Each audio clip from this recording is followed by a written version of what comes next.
All right, so this is our first shot at perspectives, and Carl, Right. I think we did okay. We definitely got off track here and there, and we got to work on keeping things on track. Right. Just a little bit. It's a trial run. We had a great on Kevin Jack. He's gonna show his perspective and then ask some questions. Yeah, we definitely got his perspective. It got a little more debating, I think, than we would have wanted. But I'll say this, caveat this right up front. I really enjoyed, like, Kevin and I are hands down on opposite ends of the spectrum, I think, in a lot of ways. But it was really great talking to him. I enjoyed the conversation. I think the dialogue was good, and we'll just refine our techniques as we get more people in. So I hope you all like it. Here it is. Kevin Jack. Perspectives. Here we go. All right. Bacardi and cola, baby. Let's go. This is how we roll.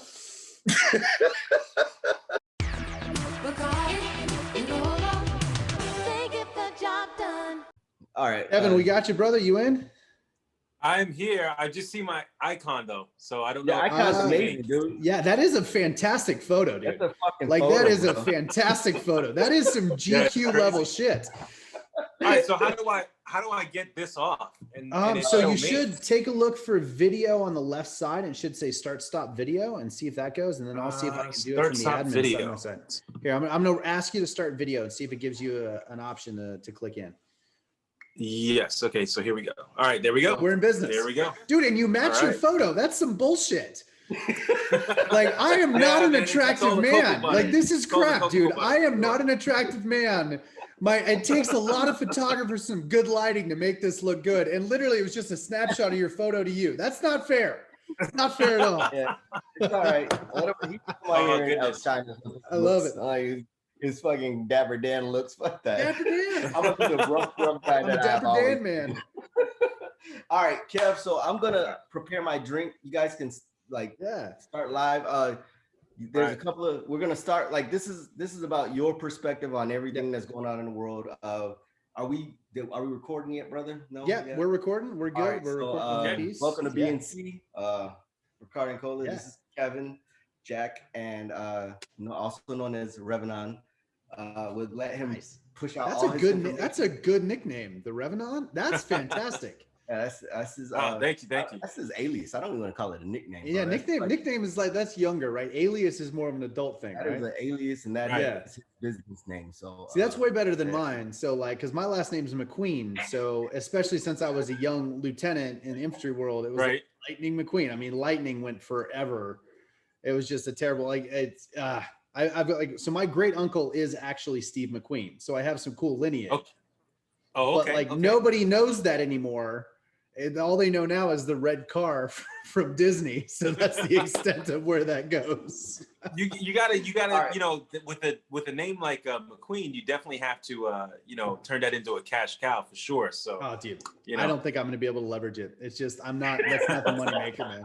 I appreciate I wish that level of the genetics went through. It didn't happen. Mm-hmm. Well, turn it into something better. You know what I mean? That's how I see it. Like there's plenty of plenty of different paths that you can go into. Yeah. Well, as far as this episode goes, my mind, I think a lot of people are still on the Capitol attacks and future attacks and everything like that. And then there's just a flood of information that's going on, and you don't know what's credible versus what's not credible. And I think my take on what happened at the Capitol and how the president responded, and then how everybody else responded to that, I think it's now like, how do you tread, right? So, the biggest thing that came to me, because I had a real hard problem with it over the weekend. Like my weekend was shut down because of everything that happened. I mean, one, just the mere shock of that situation happening, and then people going, well, it was these people, and it was this person, it was that person, it was this, and Trump incited it and everything. And so you have all this cloud of information and confusion and everything like that. Yeah. My biggest thing was, or is now that, we've gotten to a certain point is, where do we go from here? Right. Yeah. So, I think that's, that's honestly, I think that's a great question. And I think that's the question everybody's asking. Everybody should be asking is where do we go from here? Because I think God, you hit the nail on the head, man. And I'm having more of a conversation with you because I really like the thought process you just went down, because it's something that I think everybody in this country should be going down right now is, okay, so we had an assault on the Capitol, however you want to phrase it, whatever terms it is. Like, we had people break into the Capitol. We had loss of life. We had injuries. And we had, I mean, I can't get over the buffalo head dude that looks like he belongs at Burning Man. Like, it's the visual of the entire thing, as much as we laugh at it, the visual of the entire thing is pretty indicative to where we are as a country right now, which is sad. And I really think that what you just said is incredibly right. We have an insane amount of information right now from both sides. Nobody really knows what the hell is going on. And then we have all of these other actions that are taking place almost simultaneously as a response to this that are incredibly aggressive on multiple fronts. And I think we can get into a ton of different discussion, and that's not the point of this, but a ton of different discussion over what's right, what's wrong, and everything else. But and legality and all this other bullshit. But the reality is there are a ton of incredibly aggressive responses to that action that are happening right now. Yes. And where do we go from there? How do we begin to manage that? And how, as individuals, I mean, I tend to look at myself as pretty okay with almost everything that's happening. Like, I'm one of those people that I feel like the world could end today and I'll be fine tomorrow. Like, that's my own thought process and experience. But it's been a tough day even for me, like looking at how things are going and seeing the rhetoric and seeing everything is. And it's like, this is, as a moderate, like, this really kills me because it's so charged and so left and right. It's crazy. So and that's enough of me talking, because I talk too much, man. And the point of perspectives, and really the point of this, and where Carl and I want to jump in, is I want to hear your perspective. And we're going to bring on other people with what we believe are opposite perspectives. And then Carl and I, we're going to try to break it down towards the end of all these conversations and be like, okay, where do we really sit different than everybody else? Or, as Carl and I think, are we as close as we really believe? Because I really do think the majority of people in this country, if you sat them down and asked them, what are the 5 things you want out of life? We're all going to say the same damn thing. And like, we all want the same thing. It's just, we've been so torn apart, and there's so many different narratives, and then we've been asked to choose sides and all this other stuff, that I really want to get to the root of people's perspectives on these on these complex issues that either people are afraid to talk about, rightfully so, or that people are, that don't have enough understanding or compassion to actually have a conversation and listen to somebody else's perspective and take it in without trying to defend their own stance. Because it's completely okay for 2 people to have completely different perspectives on a subject and move forward. Like, it doesn't define who you are with how you look at a topic. So Kevin, with that, like, I think you let it off great. And I apologize for interrupting you with my little tirade, but please take it away on your thought process of where the hell do we go from here? Okay, so before I start, I'm gonna take something out of the oven real quick. So it doesn't burn up. Right? Hold on 1 second. Go ahead. All right, Carl, what are you drinking, man? What is that? I just made myself a very heavy Jack and Coke. Very nice. Very nice. Yeah. And my buddy Dale Casola, crazy dude, bought me some Gentleman Jack. Nice. That was a nice little gift. And then I got another bottle of scotch from a buddy for Christmas, and then he took it home. All right. So he took the scotch home, and that's it. Hey, so Kev, I'm glad you just got back. All right. So on this perspective things, I have a base question that I'm gonna ask everybody that sits down with us. All right. So there's 5 questions, and it's pretty much gonna leave it an open-ended conversation. We're gonna go back and forth, just like dialogue. And you can ask us anything you want to. We're probably gonna jump in anyways and give our points of view on it, just to make this a real conversation. All right. So Kevin, this is your interview, right? So what issues stay with you and your thoughts outside of your personal life, of course, and are they media driven? Yeah. Ooh. Okay, so repeat that one more time. What issues stay with you and your thoughts outside of your personal life, of course, and why? And are they media driven? Like the issues. Okay, good. Because we hit the Capitol. I think we're there. We can discuss that later. But what other issues are like constantly on your mind right now? Good one. What other issues are constantly on my mind? I can tell you that COVID is on my mind a little bit because you've got the vaccine that's coming out, and people are either for it, they're against it. I think historically, it feels like when pandemics happen like this, you don't see solutions such as vaccines within the first year of the problem erupting. It's usually 5, 6, 10 years down the line, and they try their best to kind of quell the pandemic as best they can until they can get a vaccine. So this is highly unusual. I'm fine with it right now, as long as, I guess the problem that I have with it right now is that there's people who, it's not mandated, right? No. And yet you've got people arguing as if it is mandated currently. I know that there are certain factors. What do you mean by what's not mandated? The vaccine. The vaccine is not currently mandated in the country. So, but the conversation that I'm hearing around me is, a lot of people are acting as if it is. Right. I have people on both sides where the elderly, the people that I've talked to have said, I will probably take it. Some other people are like, I want to wait until the first wave is through just to see what they went through. Right. So that's one of the things that's on my mind. Second thing that's on my mind, oops, I apologize. Hey, I just got this. That ring light you got is nice though. Like it gives you. I love it. Look, bro, you are clean. That's a good light. Like I need that because I've got the one bright light from the top, and I've got terrible hair today. Like I'm on a bad hair day. But I put that. I'm gonna go with that. I'm going with the better lighting versus the hair because that light is perfect. There you go. Yeah, it took. I just got this about a couple of days ago, and I'm so glad I got it. It's one really, really good investment. The second thing that I've got is the second thing that's on my mind is this transition of power, right?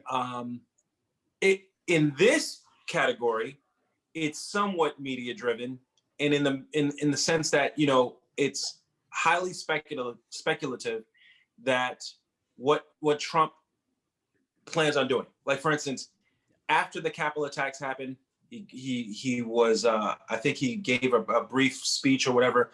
And he was saying, I think it was the next day, and he was like, we're going to have a peaceful transfer of power. The new administration is going to be in. I'm paraphrasing a little bit. But what they were honing in on was the fact that he didn't say Joe Biden's name, right? So then the piece of articles that go with that aspect is that there's going to be a new branch of government that is going to be forced in. So you have Democrats, you have Republicans as we know it right now, and there's going to be a splinter faction that it's not a blend of Democrats and Republicans. It's more of the right side of the Republican side that's going to be calling themselves patriots. Now, is that going to be the actual name, or even if this is going to happen, we don't know. So that's the part that's media driven where I'm looking at that and I'm like, okay, based off the Capitol situation, there's a lot of people that are not with that group. A lot of people were saying that, Antifa was part of it. So it's all cloudy there. But from my, there were reports, FBI said, look, there was no traces of Antifa in there at all. There's some where it was like, maybe it was a splinter faction of Antifa, but for the most part, I think it was just really extreme, Trump supporters that were there. I think we can refer to the people that moved into the Capitol that went down that as either idiots or extremists, right? Oh, right. But can I ask you this, Kev, though? So you're saying, so you do get your information from the media. It's not the major news sources. You're saying social media is pushing out some of these tidbits of information. You're just no, it's a combination of all of it, right? So there will be. I'll get the report. Like when I go through my news, I don't like to just hit one source up, right? I want to see, to me, what makes it more factual is if there's multiple news sources kind of converging on the same topic. That's how I go. I don't go, I saw something from The Onion, right? And that's news. You know what I'm saying? I go, okay, we all know what The Onion is, right? The Onion is a satirical website or whatever, but I'm just using it as a point of reference. So some people will just use one news source and go, that's fact. That's the end of the story. I'm good.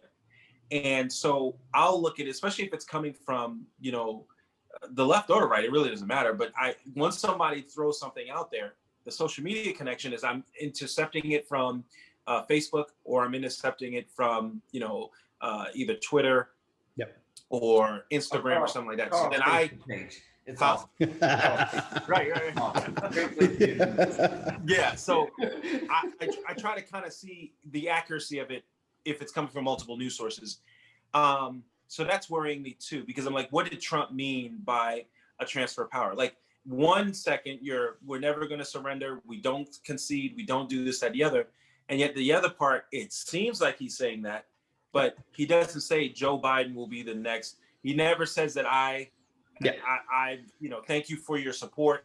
The traditional reigning or the traditional incumbent president, not incumbent, I'm saying that wrong. The traditional president who's outgoing, right? He would normally, or she in the future, will normally say something to the effect of thank you for supporting me over these 4 years. We now have to stand behind the next president.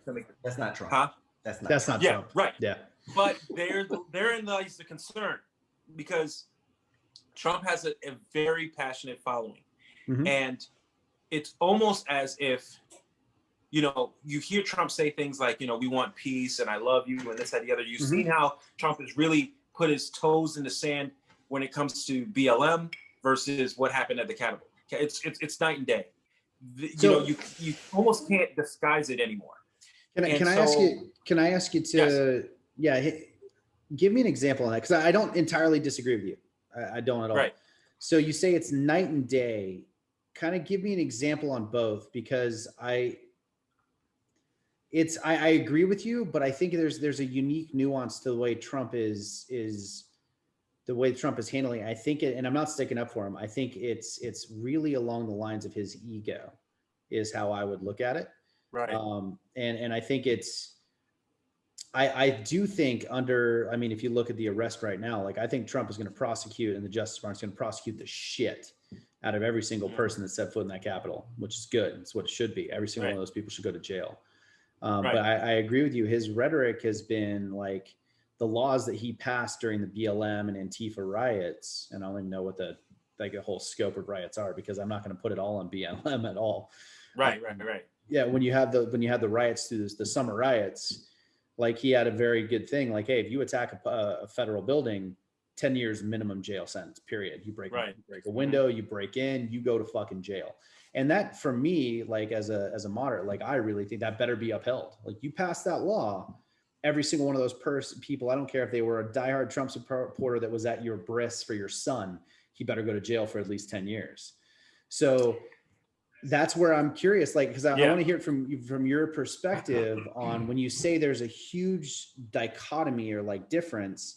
I don't see a difference in action at all, but I do see a difference in narrative, because while I think his response to the riots has been more one of I'm screwed and a concession speech, which is as best of a concession as we'll ever get out of him. He's like, there's going to be a peaceful transition of power. I'm done. Because the actions in the Capitol removed any legal right. It removed any, like, it basically took away the opportunity to follow constitutional process to object to the election, because it was so outlandish and so ridiculous that it took away every opportunity he had. So I think that was he lost, period, done.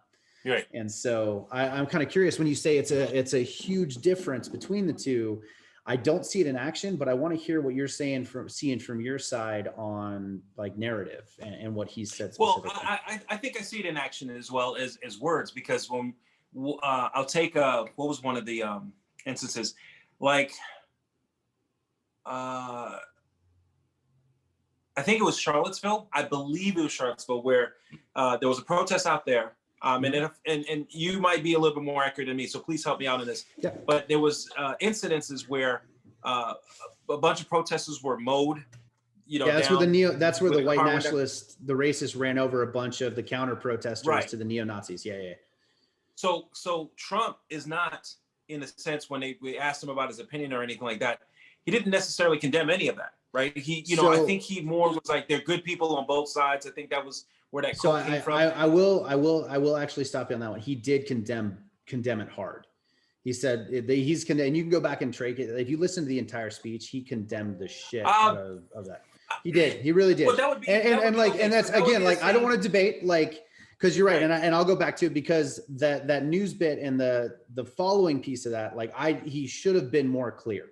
And I think we can both agree that clarity is not his strong suit. No. He's clear when he needs to be clear. He's clear when he needs to be clear. I missed the beginning of that situation too. So yeah, Charlottesville was that's been the thing that's been ridden pretty hard as Trump is a white nationalist, and that was like the number one example. And if you listen to the entire speech, he does condemn the actions of that white supremacist. He does say there's good people on both sides. And he's talking about the people that were protesting the destruction of the statues and the people that were there to counter protest saving the statues, right? That's what the entire thing was around. What I can do is say the same thing. He does do that. So even with the BLM marches, he says there's peaceful protesters out there on both sides. He goes batshit crazy on the fucking riots, which overshadows everything that he said good about the peaceful protesters. Exactly. So when it comes to people that don't like Trump, just like they just don't want to hear it. Like they just. But I think to a good point, and kind of back to where you made your point, and let's try to kind of dial it back in and try to not debate things, which is a pain in the ass, and I don't want to do that. Right. Let's go back to what you said, because I do think you have a point, and I want to hear it from you. So Charlottesville is not the BLM piece. Like that's still very different, and so. If we talk about the BLM, like, because you were talking BLM versus the Capitol. So how did he, in the narrative, treat BLM in those riots versus his narrative towards the Capitol? Because I agree, even in a short, immediate instance, I really think he should have been way more aggressive on what happened, and he hasn't been. He's actually been almost silent on it. And so I think, when George Floyd passed away, right.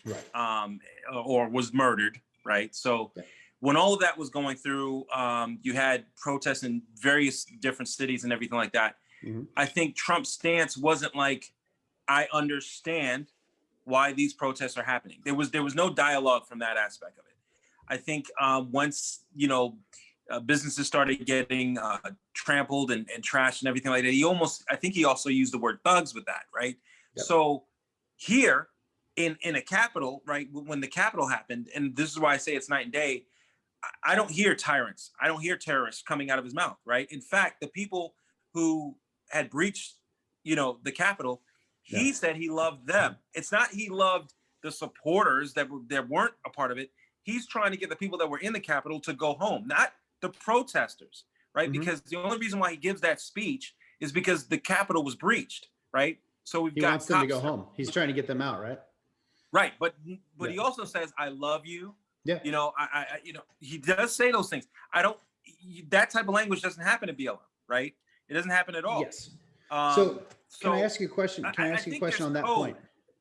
I think there's code in what he's saying, though. So and that's how I feel. Yeah, go ahead. Yeah, and that's honestly, I get that. I really do. So can I ask you a question? And I think this will go towards a little bit on that, because if you are asking, because do you think there's a shot in hell of Donald Trump saying anything that will get somebody rioting and burning down a building in the name of BLM, which I think we agree is not with the BLM, the true message of the movement, not the organization or anything else. Like, the message of the movement is not burn down fucking buildings, right? Right. Like, it's not it.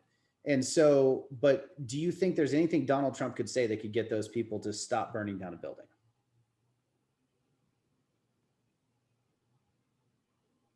Do I think there's anything? I think if Trump really gave a speech about why, now it's not okay. Let's put it this way.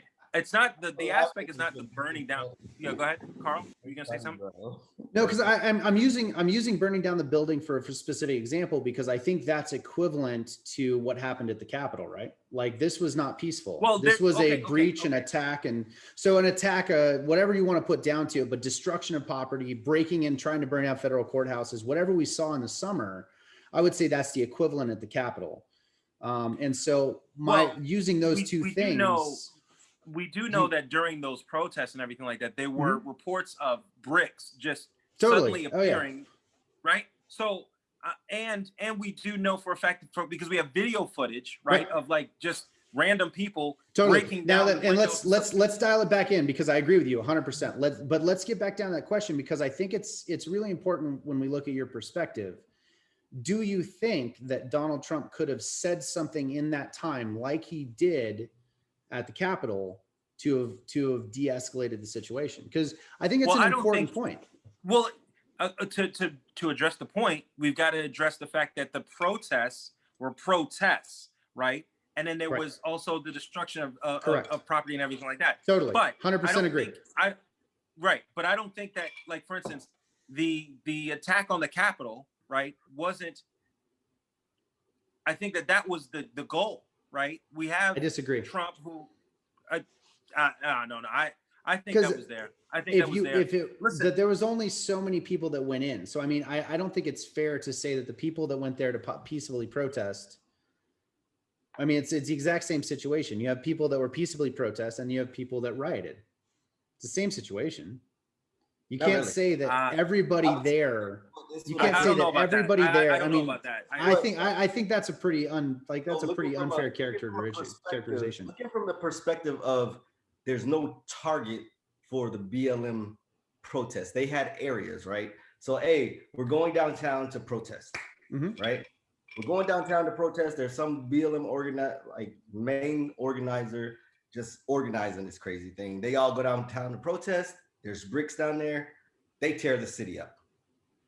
The difference is there was a leader speaking and saying, we're taking this protest to the Capitol. I'm going to be right there with you. We're going to the Capitol. There's a protest. Sorry, go ahead. He gave direction and a known location. He gave direction and a known location to an upset, very riled up mob of people. That's the difference. Spawned by inaccuracy. Because he started his speech by saying that he had won the election and it was robbed. And let's skip that part, because I think the core part of this is not how we got to the place. And I think this is important, because and this is the perspective I really want to understand. And I'm trying to step back from debating, because it is important that we understand how we think that one side is okay to do something and the other is not. And so in my perspective, completely, I think no side is, I know where you're going. Right. I didn't mean to interrupt, but no side is permitted to, burn buildings and everything like that, right? Exactly. No side. 100%. But if we're talking Capitol versus BLM, I don't think Trump in the beginning of any of the BLM protests were like, you know what? We need to go out there and we need to tell those cops that, what they're doing is too wrong, or they need more training or anything like that. It didn't start with him. So it's, yeah. Go ahead. Sorry. No, finish your thought. I don't want to cut you off. So what I'm saying is that the president of the United States was rallying his base and telling them to march to the Capitol. I don't remember Trump saying that to anybody when George Floyd passed away. Hey, we're going to go down to, downtown, and, I want the world to go up in arms and really share, what your frustrations are. That didn't happen. So it's interesting. The night and day. No, this was motivated. Let's stop right there, because I think that's a really good point. It's really interesting, because right after George Floyd was killed, I had a conversation with a friend of mine, and I would go, this is going to be Trump's moment, because what he's going to do is he's going to stand very, very hard on an investigation around George Floyd, because it's clear, it's cut and concise, it deserves federal intervention. And look it up. The day George Floyd was killed and the thing came out, Trump stood on the podium and he said, this is unacceptable. It was a 5-minute speech. And he was like, this is unacceptable. He leveraged a federal investigation immediately into a state action. President Obama never did that. Nobody did that before, and it didn't matter. So now that's a different point, and that's true. Look it up, fact check me all you want. That was the first thing that happened. It disappeared into it. Now, but I think the critical point to this, and I want to get back to your perspective, and where this comes down to is Trump may not have been telling people where to go, but inside BLM, the organization, inside the riots and protests, the very real peaceful protests that happened throughout that piece, there absolutely was a national narrative and senior leaders that were telling people where to go. Go rip down the statue of Grant. Go rip down the statue of Lincoln. There were massive amounts of guidance to specific protests going on. Now, many people went there. They were wrong too, Rob. They were wrong too. But here's my point. This is my point, and this is really the only disagreement I have with this that I think needs to be cleared up, is that hundreds of thousands of people went to those locations and only a few assholes did something stupid. That too. True. And so I think that lumping everybody at the Capitol protests into the few assholes, the fucking guy in the goddamn Buffalo Head, the woman that got shot, the people that broke in, I think lumping all of them together is absolutely wrong, because it would be like lumping all the BLM protesters with the assholes that were burning down buildings. And I don't think that's right either. You can't lump both of those together. They both had leaders telling them where to go. They both had a cause that they truly believed in, regardless of the scope of breadth of whether we agree with those causes on left or right. They do. And so I think you have to separate the people that broke in and went into the Capitol and the people that rioted and the people that were there for the rally and the protest, the same way you have to separate for BLM, the people that broke in, burnt buildings down. I mean, I think we lost 137 buildings in the summer. You have to separate the people that did that from the people that were there for their own belief and reason to protest peacefully. It's two separate things. And I don't think we're doing a good job of separating that as a nation, because we want to lump in a group of people to the whole. You can't lump everybody together. There's a group of assholes in every crowd. And I think those assholes need to be segregated and pulled the hell away. Trump was being an asshole. That's my point. That's my point of that piece. Trump was being an asshole when he sent all the people to the Capitol building and they were mad. That's my only. I don't know. I mean, I think I'm going to be more motivated. I'm going to be more motivated to do something heinous if my president is telling me that in a moment of despair. and that's fair. Like, you can say that the level of influence for the president of the United States is greater than the level of influence for an organizer in New York. I'm not arguing with that, but I still don't think you can lump everybody together, though. I mean, you got to at least. Do you agree with from your perspective? Do you agree that you can't lump everybody at the Capitol, all of the Trump supporters, into the extremists that broke into the Capitol and rioted and hurt people? Were there any Trump supporters? Wait. Were there any Trump? Okay, so let's do it this way. I'm not there yet with the lumping, because if all of these people, Trump supporters, were there just to voice their opinion, that they have no basis to do it, they're just feeling it. You know, oh, I won, but there's nothing there for that. So why didn't they pull them back? Why didn't they pull the people that were breaching the Capitol back? There's a ton of videos where you can see it. There's a ton of videos where they fight. Not enough. Here, you can't say a few Trump supporters broke into the Capitol and the majority were protesting, yet they were able to succeed. So, but I mean, I could ask the same thing for BLM. I think the point is the same. No, hold on. You're acting like only 10 people broke into the Capitol. So right? We had massive amounts. But there was tens of thousands of people there. Like, yeah, but so I think you're arguing your own case. Like, if you, me, and Rob were sitting there and we gave a decent, hey, stop, and then seven dudes started coming at us, and it looked like there were 20 dudes coming at us, we'd probably get out the fucking way. Like, stop, like, don't do this shit. All right, you're gonna be a dumbass anyways. I'm gonna sit here and watch you break that shit and go. Does that make sense? So when it comes from a perspective of a man that's been in the middle of a fucking mob and trying to control a riot, pretty much. Been there. There's stop. I'm the good guy. I'm one of the few good guys that is willing to get in the front of the fucking 7 people that are gonna say something to me and probably harm me. Right. Get out the way. So I would say there's no way we can change the momentum of an angry person when it's only like a very few of us. Like, does it make sense? Not like in those situations, aggression defeats fucking sound-minded body. Well, and my point to the whole thing is, and this is really, I think, which is important, because I want to get your perspective, because you're not alone. Like, I've heard the exact same thing for 100 times over, and I don't hold, and again, I'm not that group. Like, I don't hold the entire group there, the President Trump, accountable for the actions of a few, the same way I don't hold the entire group accountable for those that were working on social justice. Why didn't he join them at the Capitol? Why didn't he join them at the Capitol? Because it was wrong. I'm gonna. Why didn't Trump? Trump said that he was gonna walk with the people to the Capitol. The president of the United States. Because I think that probably would have. I think that probably would have been a good decision. Hey, this is my perspective on the situation. President Trump puts the gas on a car, put a brick on it, and let it go. Hold on a second. Let's dial back, because I want to get your perspective on this before we start going down the rabbit holes.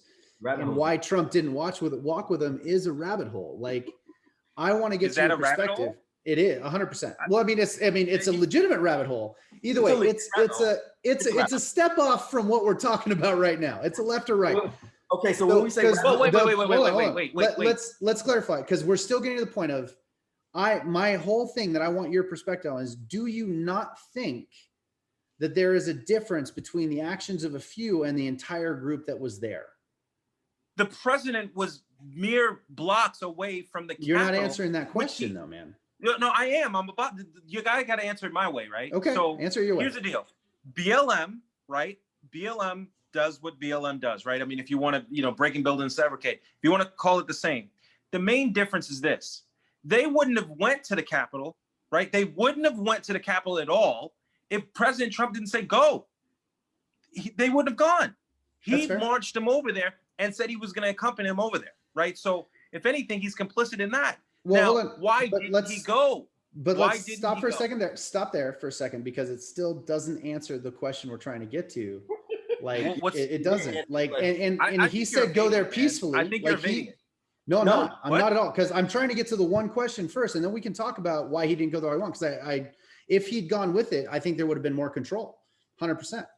But let's go back to the piece. Like, do you not agree, or is your perspective different than mine, that the actions of a few that broke the law, which was a few compared to the whole, do not represent the actions of everybody? Like, you are, as a large group, you are not responsible for people that do dumb shit. The group doesn't go to the Capitol. You're not listening to the question, man. No, I am listening to. Listen, it doesn't happen unless he says go. But that doesn't matter. There wasn't that doesn't matter. That's not the point. That does matter. That does matter. We can talk about that next. You do have to, let's get to the point. Wait, the Capitol doesn't happen unless he tells him to go. Okay, we're not talking about that. That's fine. I agree. Okay, so if we would, let's just talk here. What I think you're focused on the events at the Capitol, right? He's talking about the groups of people that were at the Capitol, not what happened. What happened is what happened. If it's Trump's fault or if it's not. Yep. He doesn't think it's Trump's fault. You think it's Trump's fault. I think it's Trump's fault. Oh, by the way, I'm not saying, let me clarify. I'm not saying it's not Trump's fault. Okay, so see? Yeah, like, I'm not saying it's not Trump's fault at all in any way, shape, or form. Like, I don't think he can be held legally liable because he didn't say anything that was that way. But I agree with Kevin. They would not have gone to the Capitol had he not said. I'm not arguing that point. My point is one specific thing. You cannot, Kevin, are you frozen? Oh no, okay, you're back. I couldn't tell if he was holding, like, it was a very still, like, with the thumb up, and for a second. Kevin, are you there? Yeah, I'm here. All right, good. We lost you for a second. We got you back. Yeah, I'm here. All right. So yeah, I'm here. So did you hear all of that? Because I don't want to keep going, and I want to make sure we're on the same page. Okay. Okay. Yeah. I didn't hear it because we were paused there for a second. So go ahead and repeat. Yeah. Okay. So my point is not, I am not arguing at all that Trump didn't push people that direction. I am not making that assessment at all. I want to get to the key point of this. And this is where I see a huge difference in way people are looking at this. I don't think the actions of a few represent the entire group.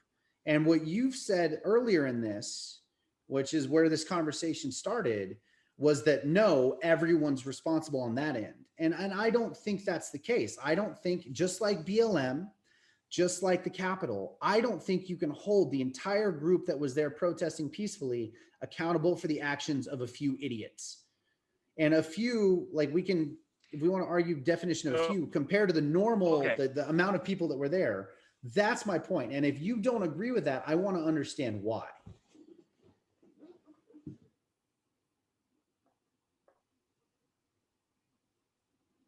The group, so the question, so the groups, the small actions of a few overly upset people shouldn't define the movement, the intended movement, right? Correct. Yes. Is that what you're saying? Okay. Yes. All right. Sure.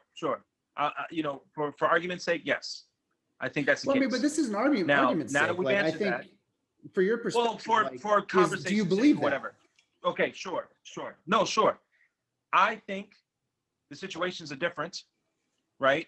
But sure, one involved the president, and the other one involved. Totally. I think when you throw the president in it, it just creates a whole different dynamic, right? Yeah, I totally agree. It's the These president of the United protests States. that were happening. What? It's the president of the United States. Of course, it's different than that. Yeah. Here's the error. And I think that maybe I guess we speculate that we have to speculate. How does a president say, we are going to march down Pennsylvania Avenue, and I'm going to be there with you, and we're going to walk? And now imagine listening to that. But here, it's Obama saying it. You know what? Blah, blah, blah, blah, blah. And you know how people love themselves some Obama. We're going to march down Pennsylvania Avenue. We're going to go down to the Capitol. We're going to have a march, and we're going to do what we need to do. Now, that alone makes it entirely different from the BLM situation, right? Because you have the leader of the free world telling you to go down to the Capitol. Now, so I'm not saying, yeah, I agree. I'm not saying that the situation is the same, because it's not. Right. But what I'm saying is that the people that stormed the Capitol had intentions of killing, right? It had they had the opportunity. No, come on, they were. We've seen the pictures there. Now, no. Any no, more we're not so doing than that. anyone else. I mean, go ahead. Tell me. I'm kind of curious how you got there, because I don't know. Okay. So you don't think that's what they just wanted to storm the Capitol? Is that what we're saying? No, I mean, I think there was a ton of people. Kill anybody. No, I mean, I know there was a ton of conversation about killing congressmen and a bunch of other shit that came out. Like, that's pretty legit. Right. I do know that the only person, like, there were a few people that died. Most of it was medical conditions, not anything else. But the one person that really died was actually a protester getting shot by a Capitol Police. There was I just found out there were 2 Capitol Police that died during the riots. Where did they die from? And they killed one. Those rogue, if you want to call them rogue, those rogue protesters actually killed the cop, right? By extremists, hitting him over the head. Like, let's call it what it is. They're extremists. Well, they're terrorists, right? Yeah, because fuck extremists terrorists, don't have to go 100%. that far. Right. So I just think that it's almost like we're excusing Trump because Trump said, be peaceful. No. No. I don't know. I don't know. But I'm saying what I'm hearing. Can I? Because I think please. So. What I'm seeing, because I'm telling you, when I say these things, I'm not trying to be dismissive or anything, but I don't give a fuck about Trump. I really care less what happened with Obama, because Obama was a figurehead.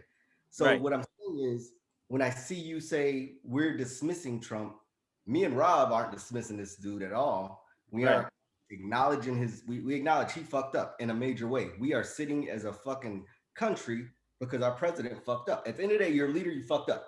Hands up, right? Okay. What the fuck are you going to do about it? Yeah. From what I'm seeing out of you as a constituent and a citizen, is you're frustrated as fuck and you don't have any way to vent that shit out. Mm-hmm. Does it make sense? You're looking to it seems to me, you're looking to put the onus on a person that doesn't want to take onus, which is Trump. I didn't do that shit. I did this. Like, he's taking portions of his issue and leaving the rest, saying that is the fault of that person that was standing in front of the fucking mob. That's why they broke in the fucking building. It wasn't me. Okay, so all right, so let's take him out of the equation. And what are we dealing with then? Because, what's that?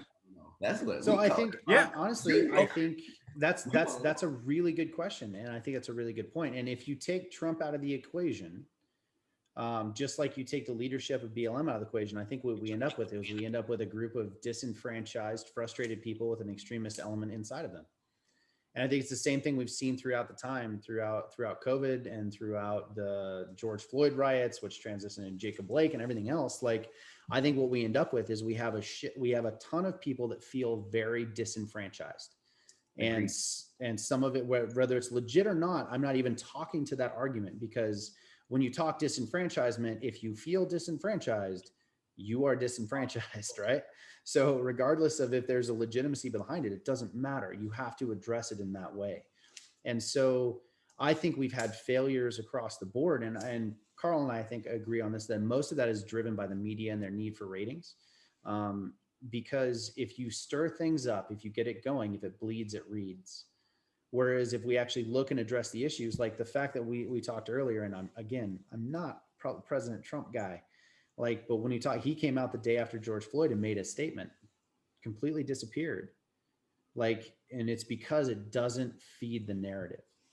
And well, I think that's why perspective on like, and not perspective. And I think this is the challenge with perspective, right? Is we can go back and forth on President Trump because he's an incredibly divisive figurehead, right? We can go back and forth whether we like him, we hate him, everything else. But I want to understand on specific issues why you feel a way, like what you're looking for in a solution, where your perspective lies. And so I think we agree that the Capitol was fucking bullshit. So from your perspective, like, I kind of want to move on from the Capitol, but I don't want to leave it held. No, it's like a doppelganger. Yeah. So, yeah. What is your okay, so let's talk about the groups. Let's talk about BLM, and let's talk about, you know, I don't even know what you call these extremists, terrorist people. About terrorists. Terrorist works for me. Fucking terrorists. Okay. So what's the issue? Let's start with the terrorists, right? So what's their issue? Where did it start? I don't. What are they upset about? No, I don't want to go down and start comparing two different groups of people's piece. I want to talk about your opinion on and your perspective on specific policies. Like, I don't want to go down. What is your perspective on the mob of people that were at the Capitol, Kev? Yes. Like, I would rather hear that. So my perspective is they're upset, but what are they upset about, right? Like, we want to remove Trump from the situation. Well, we just had an election which was certified 60. There were 60 or so different inquiries into different courts. The courts didn't, and those judges didn't see anything faulting about, you know, Joe Biden being the president or anything like that. So, but I don't think, and you know, it was certified on multiple accounts. Right. Even after the attack on the Capitol, you know, the representatives went back, you know, there were some Republicans who were trying to even challenge it, and they didn't challenge it anymore. I don't know why. I mean, if you feel the way you feel, you feel the way you feel. They lost all ground to do it. Huh? They lost any political wasta. Is that, but see, here's the deal. If it really was fraud, if it really was something that, you're not going to change it. You're not going to change it. If you're there to do the people's business, right? Forget the ground. Why would you lose ground if it's legitimate that your case is saying that? Because look at it. Huh? You got to think of the political spectrum. You got to think of influence. Whoa. Like, there's no way from. And listen. Hold on. I'm talking from someone if you're in that position, and there was a little bit of political strength and like energy behind you, the second that energy dies because the people that are on your side decide to fucking become terrorists, you don't have any room to go forward with that. I totally understand why they dropped it. They lost. So that's how it works. Well, but what he's saying he's like, so like half that crowd outside of half the people that were outside of the Capitol that weren't breaking in are the constituents of the Congress people in there, right? So after those people broke in, half the people outside said, fuck this, I'm out of here. Yep. Mm-hmm. That movement of fighting for the election fraud, the base was gone. Let me dial it back because Kyle, Kevin, I think you and I may disagree on whether representatives currently represent the people. I don't think they do at all. I think most of them are self-serving politicians. And so when the political winds change, they change with it. And I think they also see the understanding of backlash. So you cannot take the side of a terrorist, even if you're totally right. So like if you and that's not even where I'm going. See, that's my point. And I agree. Yeah. I agree. Okay, cool. I agree. Here's what I think happened. I think they were going under false pretenses from the beginning, right? So it made it easier for them to go, all right, I'm just going to certify Biden. At first, I was going to put up the smoke and mirrors, but now that we've got this situation, it's going to make me easier for me to look like the hero and say that Biden is the legitimate president-elect. Because here's how I look at it. I'm totally with you. Where some, whether it's Republicans, Democrats, it happened 4 years ago actually, when some of the Democrats, there was a letter that went out where they were trying to sabotage Bernie Sanders, and you knew that when Hillary Clinton got the nomination, she didn't even address it. So we know that on both sides they're full of it, right? Yep.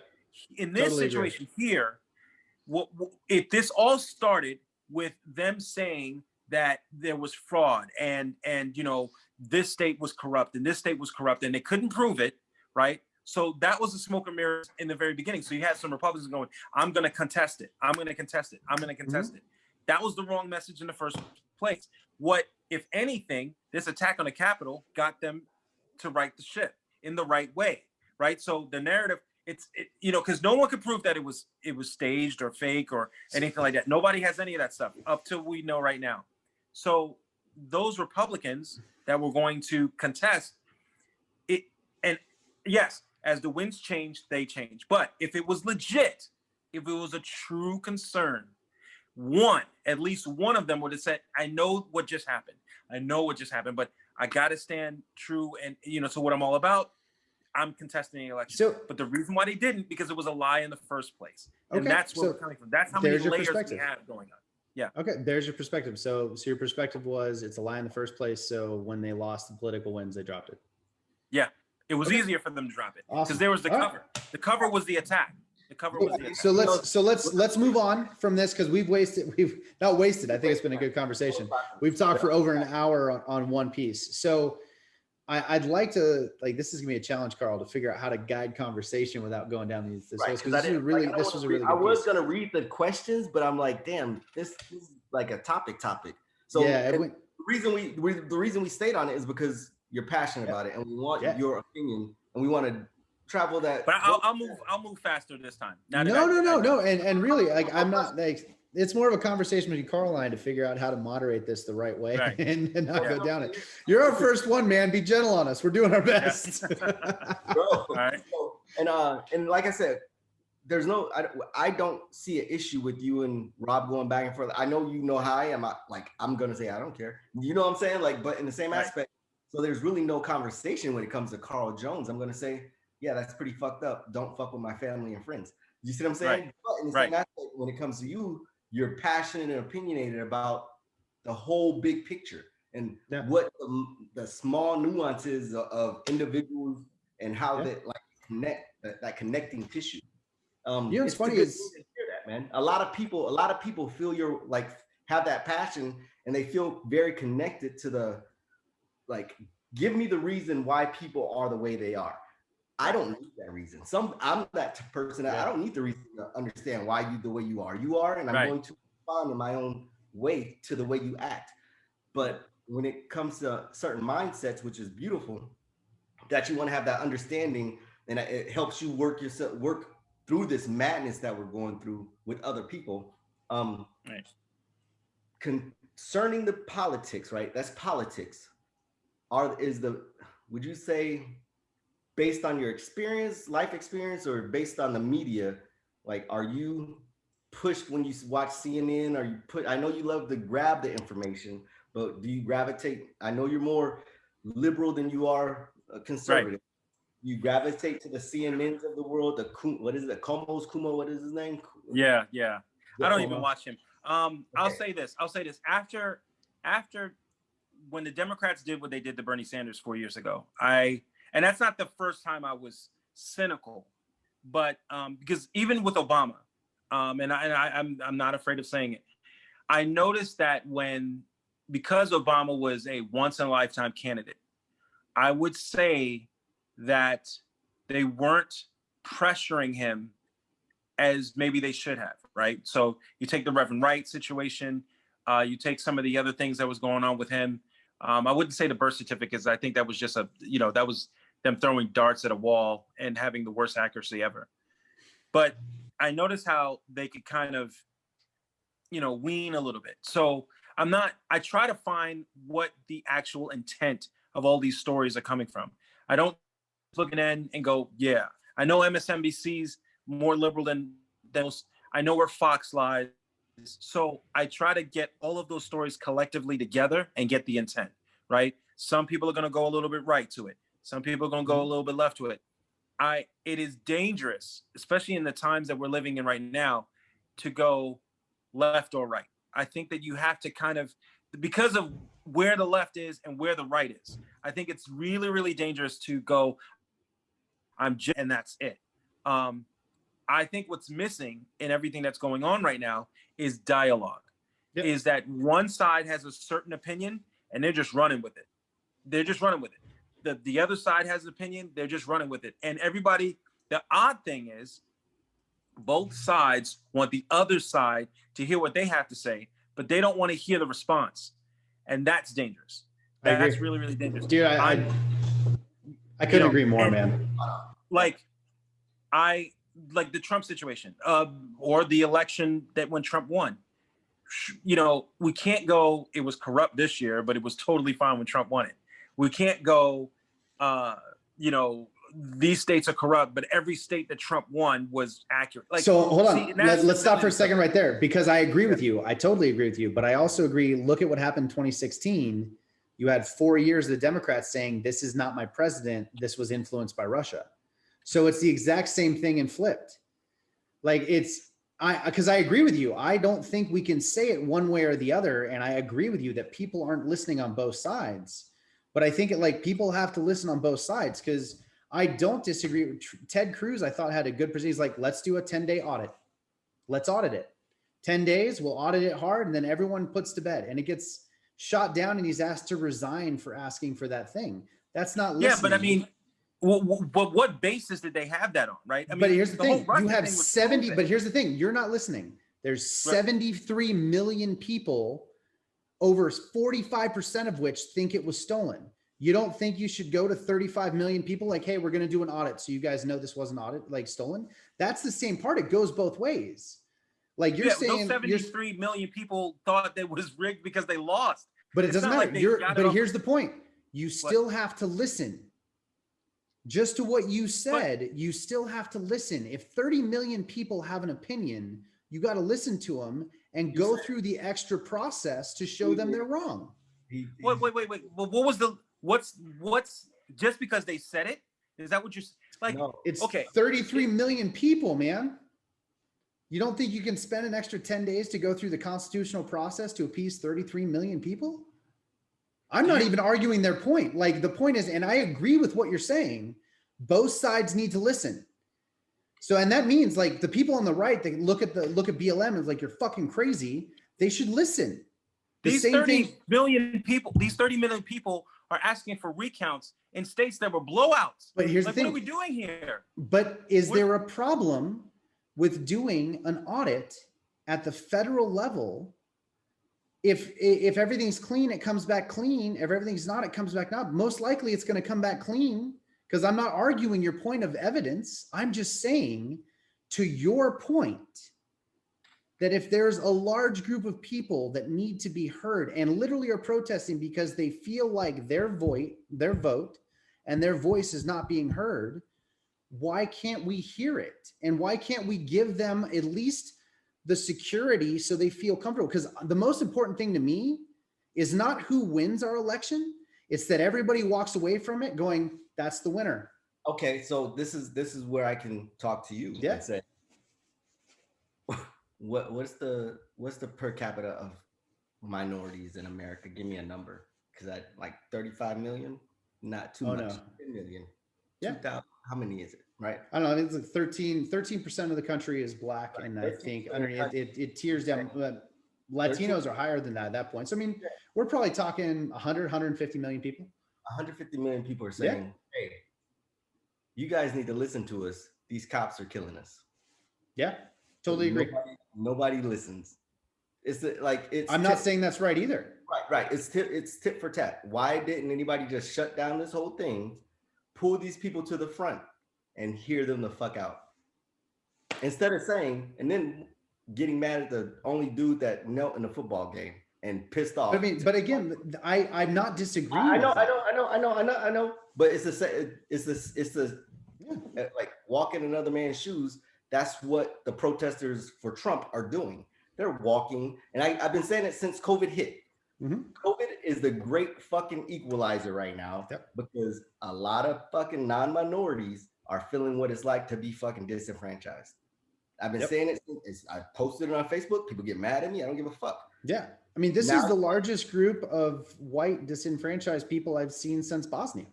So this is what I'm sitting there. I don't know how else to say it.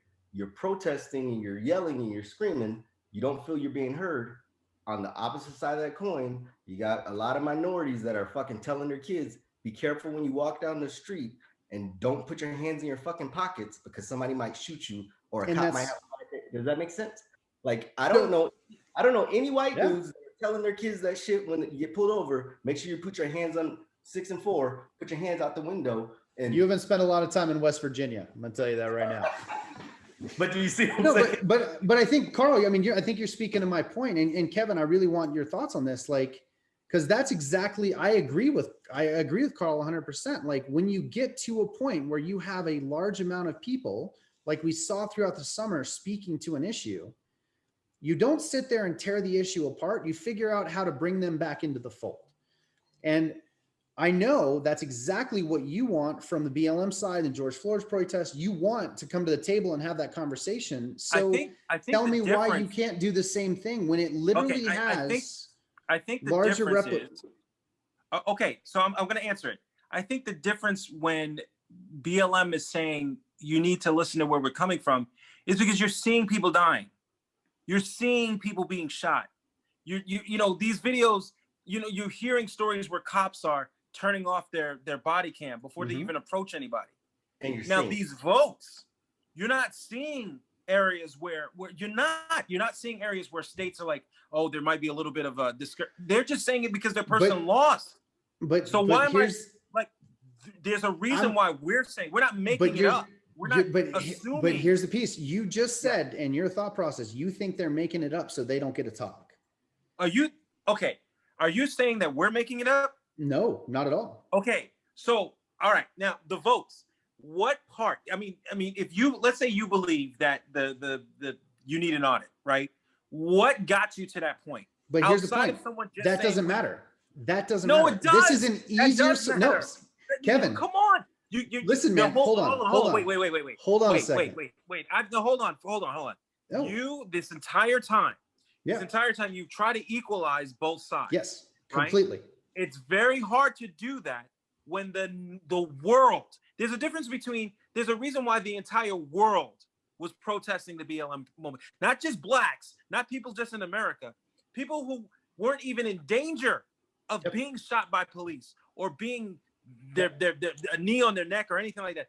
All around the world, it was a global movement. No one's doing that for this election here. Nobody. You don't see France and Germany and Japan. So are your standards then for other people to be heard, it has to be a global movement? No, my stance is this. What part of your argument are you saying is legitimate or even closely to being legitimate? You're just saying you need to recount votes. Where? Hold on. Where does that come from? I'm not saying the argument's legitimate at all. I'm not arguing that point. Like, you're stuck on this. What I'm trying to say. No. Hold on. Hold on. Go ahead. Sorry. Go ahead. My point is this: is that they deserve to have the process heard. And so when you have their why not? It's 30 million people in the US. And I'm going to tell you why from one fucking reason is because that's 30 million people just there. There's 15% of Democrats that don't think it was legitimate. And I'm not arguing the legitimacy. I'm saying that 30 million people are the people that will destroy this country if they don't believe they have an elected president. So if you can't take the time and take 10 days to listen to 30 million people to save our democracy, say, hey, look, we did the process. You're wrong. Joe Biden is your president. Why not? And it goes directly to your point. Like, it is not an argument over the piece. If you have 30 million people telling me the fucking world is flat, and they're like, if we don't think this thing is round, this is flat, we're going to burn it down. I'm like, fine, put those sons of bitches in a rocket. I'll spend $10 million for the 30 million people that want to know this shit's round. We'll prove it round and we'll move on. There is no reason at 30 plus million people, we cannot go through the motions to set it down. you're comparing 30 million people to a global. Oh, I'm sorry. Let me be clear. That's 30 million voters. That's 30 million voters that believe this. That's not 30 million people total. That's not true. Yes, it is. That's not 49% are Republicans. That's not true. 49% are Republicans. Hold on. Here's the piece. That may be 30 million potential voters. I bet you for all those people no, not stop. all of them voted. No, stop. Right? I'm actually going with the percentage of Trump voters that actually said this is false. 72 million people voted for Trump. I'll be the moderator. I'm going with part of it. It's more than that number. I'll be the moderator. This Perspectives has been brought to you by. Yeah, right. So, but my point is, I don't think so. I guess the question is, let's roll it back in because so they don't get their way. Hold on. No. They're going to destroy the country. Stop. We haven't gotten our way for over 400 years. Did we destroy the country? Are we threatening to destroy the country, the fabric of the United States of America? No, I never said you were. The Black Lives Matter movement was like co-opted with the Antifa guys, and they are trying to destroy the country. They destroyed the country, and I don't give a fuck. Like at the end of the day. So anyway, I guess the protest turned into riots. Everybody with a sane like mental capacity said that shit was fucked up, right? Anyone that saw that shit happen said that shit was fucked up. You guys need to fucking understand what the movement is about. Yes. Everybody's like, you need to understand what the movement is about. The world got behind the movement, which is a beautiful thing. The world listened. Majority of fucking Americans, red-blooded fucking Americans, still haven't listened. They don't give a fuck about why Black Lives Matter was out there fucking marching. They just don't give a fuck. I say fuck them. So the fuck what? Get out of my way. Stay the fuck away from my family, my circle. Let me fucking live my best life, right? Same thing with this thing. I think arguing over Black Lives Matters, why is it important, and comparing it to this fucked up movement that Trump has going with some votes that to me it's not even existent. Mm-hmm. The voter fraud in my mind isn't existent. Why does it even fucking matter? Like you're comparing apples and oranges. It's not the same thing. It's not like the same thing at all. Apples and oranges. One is drastically heavier weight on the American way of life, the Trump issue, because he's the fucking president and he has a fucking wild base behind him. And then you have this consistent issue that's never been addressed on the opposite end, and it's fucking about to collide. It's gonna smash into each other. You have a fucking 400-year-old act of fucking violence that has been put band-aids on, fucking gauze on. Nobody's ever went in and treated that fucking wound. That's why you can sit up here and have this fucking great debate about it. And then you have this asshole sitting here stirring some fucking assholes that I would say 20% of them motherfuckers give two shits about what happens to those Black Lives Matter movements. They give two shits. They fucking run around with the goddamn Confederate flag in our goddamn Capitol building. Fuck those guys. But in the same aspect, this down here has a lot of weight too. It has a fucking world weight behind it. Like the world is fucking supporting these motherfuckers. These motherfuckers right here, the ones that are causing all the issue, have the president of the United States. Until they remove him out of seat, he gets fucking he goes away. He's the goddamn most powerful man in the world. Yep. Point blank, period. He is. He's still the fucking president. Yep. So let's dial it back. I agree. We come to the conclusion that you guys are comparing apple, like that's why I can't say nothing. You guys are getting it is. I agree. It's apples and oranges. Never-ending circle, man. You guys but here's the thing. This is where it should, Carl. This is where I disagree. It shouldn't be a circle. I think both sides deserve to be heard.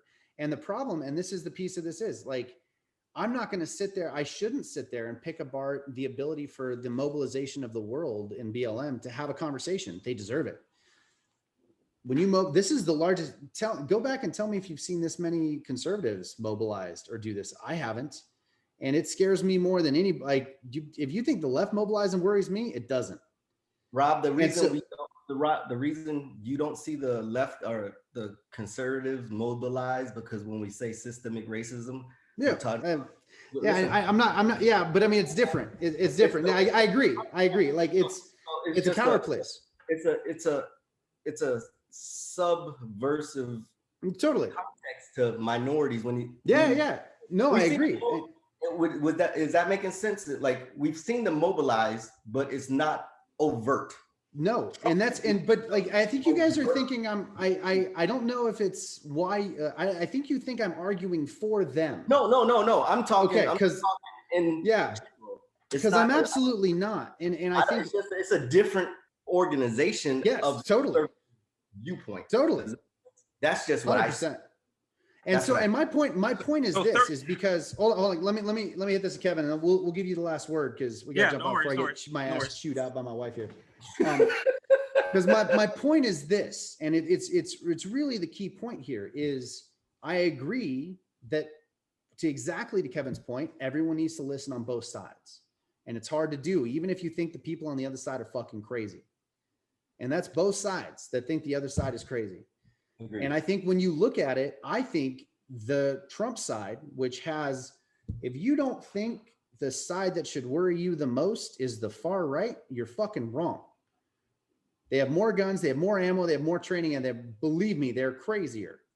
And so when you think about that thought process, when there is an easy answer called for by the representation of the right, which is a fucking audit, for Christ's sake, a 10-day audit, we can't fix the issues with police violence in 10 days. We can't even present like half a solution at that point. There's a reason to hear that. And there's no negative to that side unless something was actually wrong, which I don't think, like, that's a whole different conversation. I think you're assuming that if they give them that 10-day audit, that when it comes back and the result is the same, that they're going to go, thank you. They're not going to do that. That's what I'm saying. Like that, I think that's the part you've been missing this entire time. No. You're talking, if these people are willing to overthrow the United States of America, at this point, they're not. Well, come on. You just said 30 million people are willing to destroy the country. So if the 30 million people willing to destroy the country because they think that their person was robbed, when we give them the 10-day audit, they're not just going to be okay with that. They're going to go count again and count again and count again. I think that's do you not think that so your argument is that giving them what they're asking for is not going to appease them, so fuck them? You think it will? Yes. Do you think it will? Yes, I do. You think it will? Yep. I think if the federal government took action that was visible, the 10-day audit that was asked for by their representatives, I absolutely think they would. 100%. Okay. I mean, they broke into the Capitol. They didn't burn it down. They didn't steal anything. I mean, they're a bunch of idiots as far as I'm concerned. But the real people that are the threat. When they stole a bunch of information out of there, bro. Oh, what they take? They did. They didn't just. I mean, no. This wasn't like a house party. This wasn't a house party. That's good. I'm sure they did. But here's the piece. Yes, I do. I think if you go through the federal process, I think it calms it the fuck down. If you do that, I mean, how wouldn't it?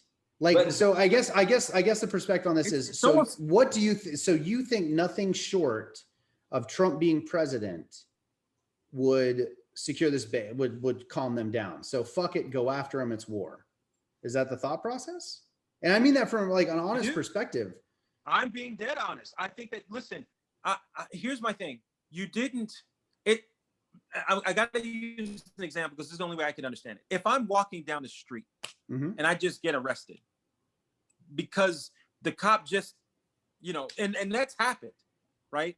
A cop will look, you fit the description, you're in handcuffs, 48 hours later, you're off because they made a mistake, right? That's just a hunch. They have no factual evidence to why they feel that the race was corrupt. They have none. I mean, 4 years ago, all the polls said that Hillary Clinton was going to win. All the polls said it. And all of a sudden, Trump ended up beating her. Now, you could talk about the popular vote and this, that, the other, whatever. I don't worry about that. If the system is that we're going, with electoral, then go with electoral. That's what we have right now. I don't care about, she got more votes than he did. Yeah. Right. So my thing is, what's their basis? And the not the scary part, but the concerning part is when I asked you, you were like, it doesn't matter. Like, that was alarming. I'm like, I would think you would have an ear to what they would be talking about. So it's like, what are they protesting? They're protesting an illegal election based off what though? What are the there's a ton of statistical abnormalities. Like if you want to look into it, there's a shit ton of them. And I mean, I would say this from a perspective of just straight up, it's an unprecedented election. We have never in the history of this country sent out that number of mail-in ballots without request. And there's a huge difference between requesting a mail-in ballot and mailing tens of millions of ballots out to people that are on the registers before. That in itself should deliver a second audit, period. Like it's a massive undertaking 3 months before the election. From a systems standpoint, that in itself hits there. If you look at the numbers and everything else, there is a lot of abnormalities. Do I think it changed the election, my own personal piece? No. Do I have a hard time? Like, I mean, I have a hard time seeing Joe Biden as this like moving person to garner this many votes. But I also see that a lot of people didn't vote for Joe Biden. They voted against Donald Trump. So like, I get that. No. Hold on. I think it was two things. I think Trump's polarization of his presidency had a lot of people who swayed him in a different direction. But I also think that Joe Biden's vice president also garnered a lot of energy as well, right? I mean, I voted for She was Joe. literally What do you mean, worst. She was the absolute worst candidate in the Democratic primaries. She couldn't raise a penny. She was the first one out. But you have to remember that during the summer, what happened during the summer, Rob? Yeah, but I mean, you had black men vote for Trump increased almost 15%. Right, but and so did women. The minority vote for Trump went up. Right. So, but what happened? I mean, I don't think it could be. I don't think you can attribute it to the minority vote. But the minority vote for Trump went up. But in the same aspect, the minority, the majority, there were more white people supporting the Black Lives Matter movement. Oh, okay. All right, I see your logic on that one. So it's like there's some people sitting in their fucking houses that are hardcore fucking conservatives that didn't vote for Trump, bro. Oh, for sure. They just didn't. For sure. And they're lying. Yeah. Like they come out right now and they're lying about it. But again, I'm not arguing about the election. I feel like we're going down a rabbit hole. Like I'm in a rabbit hole. I'm not arguing about the election, but like I think the point is like, and really my point of the whole thing is what is like, if you have 30 million people standing up for something, and it's more than 30 million, to be completely fucking honest, whether they're right or wrong, there deserves to be a process to hear them. And if what is the standard in there, we look at this, like, and I think that's the standard. So, I mean, if we want to look at like, what's the standard? Do we assign a standard to this to assign a movement? So in 2019, police killed 200 black men, 200 in an entire year. So what's the standard? I think the movement dictates that, hey, there's more than just those numbers and we need to talk about it. But the movement isn't just about killing. And that's what I said. That's what I just said, right? And so my point is that I think people need to be heard if there's enough of a movement behind it, right or wrong. And I think it goes back to, Kevin, what you said before. You said they didn't deserve to be heard because their argument's stupid. Like, I think you have to give them that call and you have to give them that process. If there's that many of them that are upset, that's how you manage. That's how you govern. Okay, but you keep bringing up the 30 million that want to be heard for this voting situation. What's more numbers than a global response? It doesn't matter. It's not a competition. It's not a competition. Kevin, it's not a competition. But you keep bringing up the 30 million as a lot of people. It is a lot of people. Close to 1 billion people across the planet. Doesn't matter. Right? Is 30 million not enough people for you to be heard? I guess that's the question. Do you think 30 billion people is not enough? No, I'm not saying that. I'm not saying then that. Okay, you're animate. All right, you're animate that this can, like, please just give us a 10-day audit, right? For years we've been asking that, and then last year you got the world saying, "What are we gonna do?" Kevin, I'm asking. You're saying for years we've been asking him for what? Oh, to listen to what the issue was going on with police brutality, right? And it wasn't until 2019 that the entire world said it was enough. So I guess that's my question. What is your standard the entire world? Okay, but no, the thing is, what does Black Lives Matter want? What is the end point of, like, what does Black Lives Matter want? I think what they want is the excessive violence that happens that leads to these deaths of and I would even say that Black Lives Matter even transcends just Black lives, right? I think police killings on all scales need to stop, you know, if it can, right? If you know, do police need to be retrained? You know, like for instance, if you do a crime, I want to be arrested versus choked out, shot at, so on and so forth, right? I think that's what we're looking at. We're looking at reforms, not defunding the police, by the way, right? Because I don't think that's the answer. I don't think that's the answer at all. Use those funds to retrain our men and women in law enforcement to actually make better choices. I, for the longest, don't believe that police people driving around solo in their own cars. I think they should be in the military. It's not, I mean, I don't know. Tell me, it's been a while since I've been in the military, but there's a buddy system, true and true. So what's the point of you calling up backup, you know what I mean, when you could have had backup there already in your car, right? So now, I get it. Some places are low funded. Yes. I want to like, because I think this is a good conversation, but we're going a hard path off. I want to get to like the summary piece that we've been talking about for the last 25 minutes, because I'm going to have to pull a plug because I'm already right. I got you. And I think that's the piece is you keep saying that for somebody to be heard, like you guys haven't been heard. And I say you guys, I lump you into that thought process just for sake of conversation. But like haven't been heard until it hit a global level. And I'm not saying that's right, but I'm also saying that like, what is the scale? If you don't think people marching in the level in the discourse and dissent that we're seeing in the US now, if you don't think that garners some sort of action to at least address their grievances or address their perceived grievances, which is absolutely what you do in a lot of cases. You address perceived grievances. Like, what's the scale, Kevin? Because like, if you're telling me 30 million people is not enough, and if you're telling me that these people don't deserve to be heard, that they're the enemy and it's time to go to war, like I have a hard time with that. Okay. So I'll answer that. If I don't know, Trump's legal team, wherever it was, there were 60 filed cases that, you know, there was fraud, 60, right? So the judges heard that and then came back and said that there was no precedence for it. So what is being heard? Being heard is do this. And I mean, they heard them. They heard that, hey, listen, you may have an issue in this state. You may have an issue in this state. You may have an issue in this state. They heard that. And you're saying the response was to look into it from the judges. They looked into it. But that's what I'm saying. Like, piece. Now, let me hearing them. There's a caveat to that. Go. You know that the Supreme Court said they would not actually hear the courses that have been bumped to the Supreme Court until after the inauguration, right? So it has not been heard all the way up. Okay, so it needs to be. So now it needs to go all the way up. So it went to the certain levels of court, right? For those judges. Those judges then said, "There's no. We find, you know, no." Right, but I mean, but again, like my point is, you have 30 million people that don't feel heard in a short period of time. Like, and and here's the thing: if you look at the media, and this is another big piece of this, depending on where you watch the media, if you watch it from the other side, it doesn't seem like there's no case at all.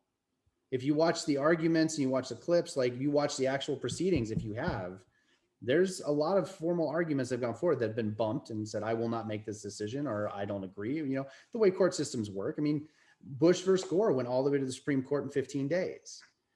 So, or not 15 days, but I think it was like 45 days. You know, all the way to the Supreme Court. Yeah, something like that. Yeah, something like that. But I mean, so you have the Supreme Court saying we're not going to hear any of this until after the inauguration. So I mean, on that piece alone, where it has not gone to the highest court in the land, they're saying they're not going to hear it until after the inauguration. And so, and then you get to the piece of where you have a lot of unprecedented lawsuits, regardless or not. You have the state of Texas suing. You have all these other things that create that narrative and environment that you have to be cognizant of. You can't pretend it doesn't exist. And so my whole point is not that they're right. It's that telling them to shut the fuck up, they're wrong and they're idiots, is not the right answer. That's my whole point. I don't think that's the answer they're giving them. It is. That is 100% the answer. That's the answer you're giving them, is that you're wrong. That's how Black Lives Matters felt. Not black. Like I agree. I agree. It's wrong too. It's totally fucking wrong. Right. At the end of the day, it's the process of, and I want to say to both of you guys, listening to each other. Now, the problem is listening to each other and then finding that middle ground to fucking how do we go ahead and resolve the issue of this American. It's not looked at this American, this conservative American, this Black American is just thrown in, which only adds to the fire of trying to place value and substance on a person's life.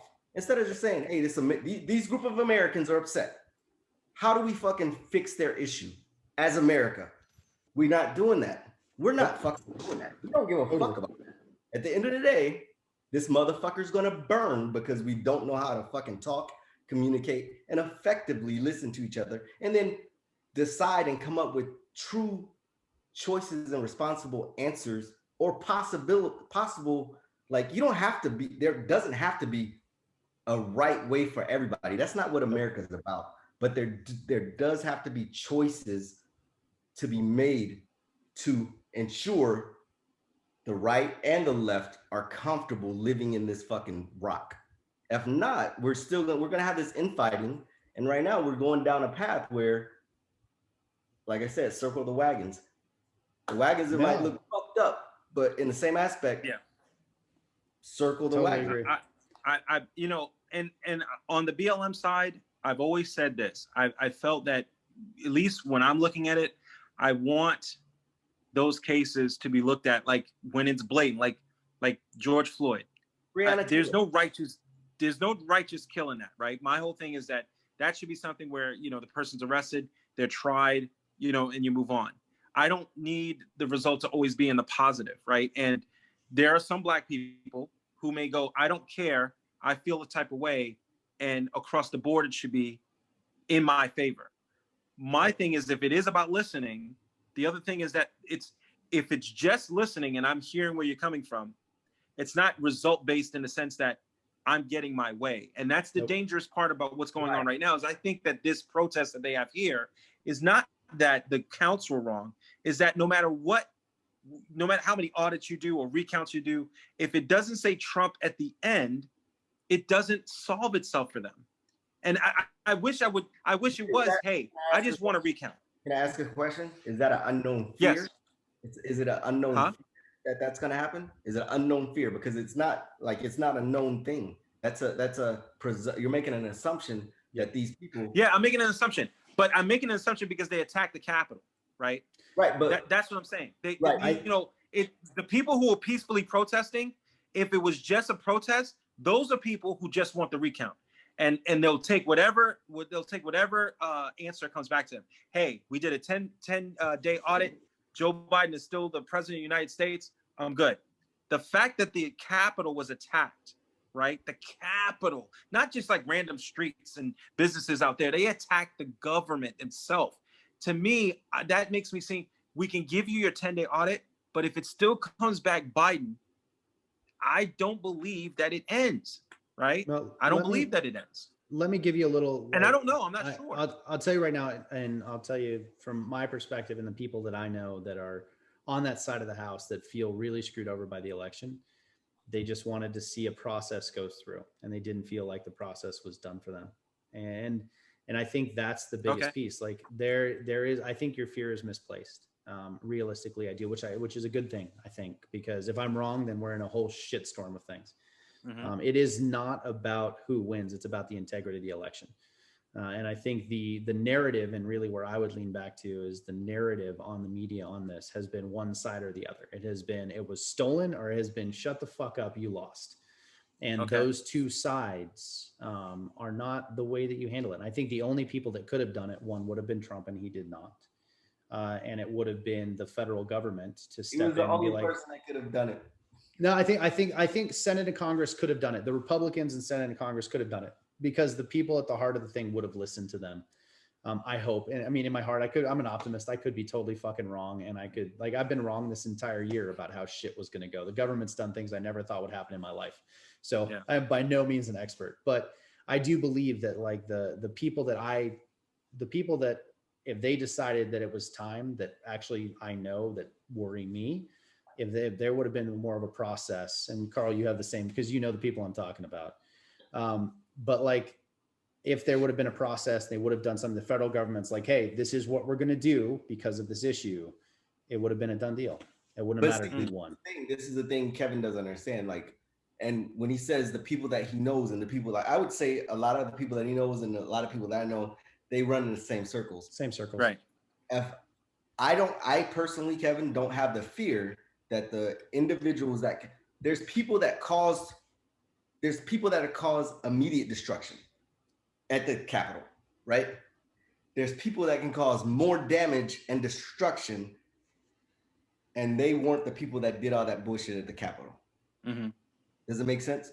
Yeah. So those are the people that are pissed off, and those are the people that are that second wave of you're fucking us over, that are really frustrated and have no answers. Yep. Does it make sense? There's people on Black Lives Matter. People at the Capitol. It ain't Buffalo. It ain't Burning Man. Burning Man ain't a threat. And this is the last thing I gotta say. There's people on the Black Lives Matter side. If shit after the summer, shit quelled down, and Seattle fucking came back to normal a little bit, right? If that Portland's off the chain right now. Guys like Carl, I took a fucking hiatus and I disappeared for a while. Went and did other things for like 3 months. If that shit wouldn't have calmed down, guys like Carl would have had a super issue, and probably like it. Nobody wanted it to go there, so it kind of the evolution took Black Lives Matter and it went away because the cops calmed the fuck down. Shit changed. Here we're waiting on. We're kind of in a fucking hiatus status, bro, and we're waiting. We just have to wait this shit out, man. And it is what it is at this point. Yeah. Well, I think we're all crossing our fingers this shit's not too fucked up. Absolutely. Yeah. Yeah. I agree. I agree. Yeah. And, but this was a great conversation. Thank you guys for inviting me over. Kevin, I had a great chat. I had a great time chatting with you, man. Seriously, really good time, brother. Give your platforms a shout out, because I know you got the do it. And well, yeah. For everybody that's watching, you know, I have revealed. It's one-on-one interviews with up and coming talent. It airs on Instagram Live Mondays at 8 p.m. So, but I definitely want to thank, you know, Bacardi and Cola for you guys coming through. I love your show. I'm a big fan, and you guys really get into the heart of a lot of the emotion that this country is feeling and stuff, alongside with, you know, some good facts and stuff like that. And I love that part. It's a good balance that you guys have. So thank y'all very much. Kevin, thank you so much, man. And good luck with everything. Yes. It's a pleasure to meet you, man, and really great to chat with you. I really hope to do it again sometime soon. Yes. All right. Take care, y'all. Cheers. Yeah, we got to say like and subscribe. Like and subscribe. Gentlemen and ladies, and I'm gonna go get my ass chewed by my wife because I've been out here for almost 2 hours. She's gonna kill me. Carl, I love you, brother. It was good talk, man. I'll talk to you later. Cheers.